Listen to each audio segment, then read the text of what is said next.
Müharibə şəraitində olan hər bir dövlət üçün orta ümumi təhsil müəssisələrində hərbi hazırlıq dərslərinin keçirilməsinə xüsusi diqqət ayrılmalıdır. Şagirdlər hələ məktəbdə olduğu zamandan silahdan istifadə qaydalarını, hərbiyə hazırlıqla əlaqədar bir çox hərbi təlimləri keçməlidir. Bəs buna necə əməl edilir? Əməkdaşlarımız mövzu ilə bağlı Şəmkir, Qazax və Ağstafa rayonlarının ən müasir və böyük məktəblər olan Şəmkir şəhər Fərman Salmanov adına, Nəriman Nərimanov adına Ağstafa və Qazax şəhər bir saylı tam orta ümumi təhsil məktəblərində olub. Bu məktəblərdən yalnız Fərman Salmanov adına məktəbdə müasir hərbi kabinet və silahlar olub. Digər məktəblərin isə bəzilərində hərbi kabinetlər olsa da, lakin həmin məktəblərdən 1992-ci ildən silahlar götürülüb və bir daha məktəbə qaytarılmadığından məktəblərdə şagirdlərin təlim keçmələri üçün hazırda silah yoxdur. Məktəbimizin ən müasir avadanlıqlarla təmin olunub, məktəbimizdə hər cürə şərait var və şagirdlərimizin vətənpərvər ruhunda böyüməsi üçün sinif otaqlarımızda şəhidlərimizin adı verilmişdir və bununla yanaşı hərbi otağımız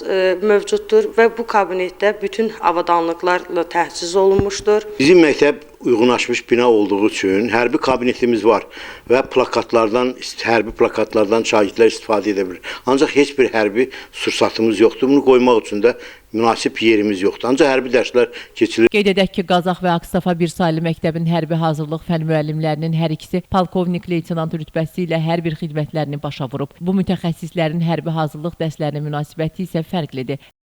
Şagirdlərin hərbi dərsə münasibəti yaxşıdır. Yəni sonuncu Vətən müharibəsi döyüşləri də onları daha da ruhlandırıblar və dərslər mütəmadi keçirilir və biz baxmayaraq ki, bəli, silahlar bəzi məktəblərdə yoxdur.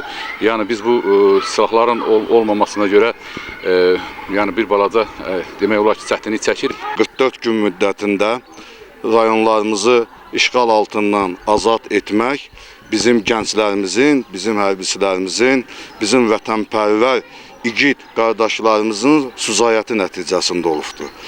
Bunların ilk təməli isə orta məktəblərdə çağırışa qədər hazırlıq dərsləri, onların nəzəri biliklərinin yüksək səviyyədə olması, vətənpərvərlik ruhunda böyüməsi, inkişaf edilməsi, bu həm məktəbin, həm hərbi dərslərin, həm də valideynlərin böyük nəticəsi, qatqısı nəticəsində olubdur. Könül Kazımova, Kamran Əskiparalı, Amin Qəhrəmanov bugün informasiya proqramı üçün.